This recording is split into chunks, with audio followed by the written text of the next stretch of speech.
Днес ще си хапваме фалафел бол. Отваряме си соса Аладин. Сега местим фалафелите на капачето, защото вътре ще си сложа този салатен дресинг. Наистина мирише много вкусно.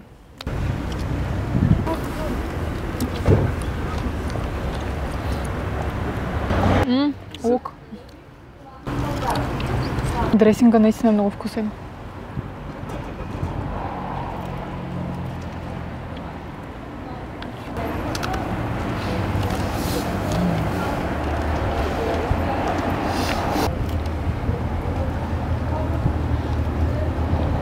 Сега ще пробваме и фалафелите.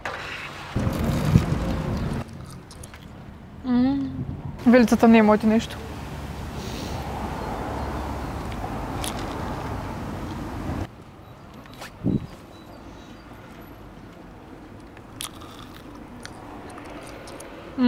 Да не забравяме и за вкусната салата, която между другото върви много добре с фалафелите.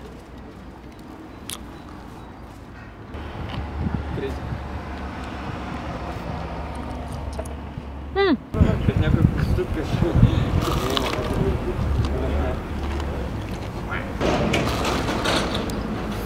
Обвивката е много кръцкава.